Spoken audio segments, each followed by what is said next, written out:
আসসালামু আলাইকুম। দিন শেষে আমরা আজকে যেই জায়গা থেকে কথা বলছি, আমি মনে করি নিঃসন্দেহে এটা ইরানকে একটা বিশাল গায়েবী মদত।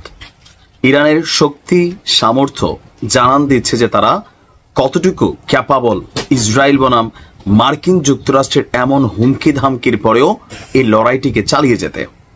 দেখেন, ইরানের কাছে কিন্তু জিনিস আছে। মাঝে মাঝে হয় না, আমি আমার কিছু কিছু বিষয়ে আমি অতিপ্রাকৃত একটা সিস্টেমে বিশ্বাস করি যে গাজার নিচে যে টানেল আছে, আপনি দেখেন প্রায় 2 বছর যুদ্ধ করে এই টানেলটার আগামাথা ইসরায়েল নিজে অনেকগুলো স্থল অভিযান চালাইছে, মানে গলি গলি ঘর বাড়ি চিপা চাপা সব ট্রাই করছে, কিন্তু খুঁজে পাচ্ছে না আসল জায়গাটা। অপরদিকে মার্কিন যুক্তরাষ্ট্র এবং যুক্তরাজ্য তারাও কিন্তু বহুত রকমের গোয়েন্দা বিমান, গোয়েন্দা ড্রোন, মহাকাশ থেকে নজরদারি, কোনো কিছুতে হচ্ছে না, কিন্তু টানেল তো আছে। এই যে আছে জিনিসটা চোখে পড়তেছে না। যখন আপনি রিলিজিয়াস পয়েন্ট অফ ভিউতে চিন্তা করবেন, সেটা হচ্ছে যে আপনাকে একটা গায়েবী মদত দেওয়া হচ্ছে। ইরানের বেলায়ও আমি মনে করি ঠিক এরকম একটা গায়েবী মদত দেওয়া হয়েছে।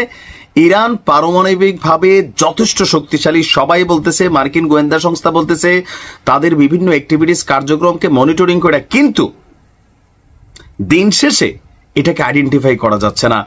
আর যখন এই যুদ্ধের আজকে 8 দিন চলছে, তখন জাতিসংঘ যে বক্তব্য দিয়েছে, এই বক্তব্যে ইসরায়েলকে জবাবদিহিতার কাঠগড়ায় দাঁড়াতে হবে, আমেরিকাকে এই কাঠগড়ায় দাঁড়াতে হবে।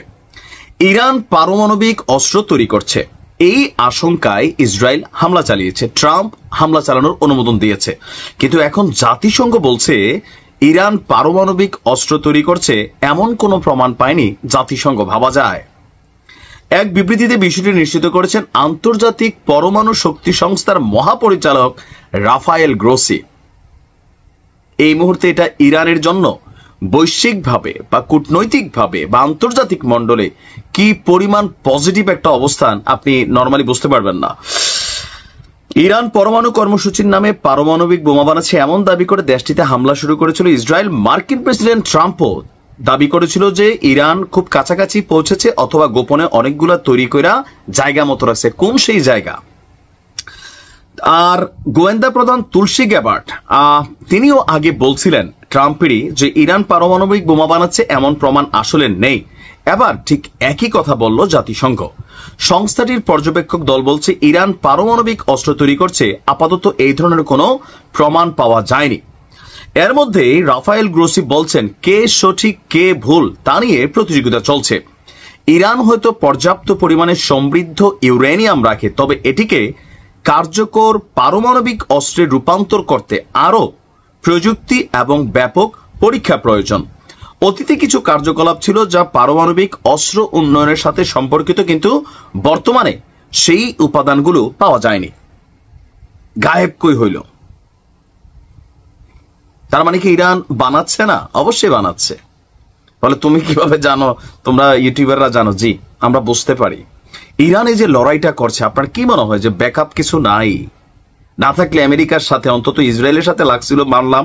যখন আমেরিকা বলছে, ট্রাম্প বলছে, তারপর ইরান বলতেছে পবিত্র হায়দারের নামে যুদ্ধ শুরু হয়েছে, এমনকি এই যুদ্ধে ইরান কোনোভাবে পিছু হটবে না, মার্কিন সামরিক ঘাঁটিগুলোকে টার্গেট করছে। তার মানে খালি হাতে তো ইরান লড়তে আসে নাই। এখন এই পরমাণু শক্তি সংস্থা তারাই কয়েক মাস আগে বলছিল যে ইরান 8-10টা মেশিন বানাই ফেলছে, এখন তারা বলতেছে নাই। এটা একটা বিস্ময় ছাড়া আর কিছুই না। তিনি উপর থেকে সব দেখতেছেন এবং আমরা বিশ্বাস করি ইরানের কাছে আছে।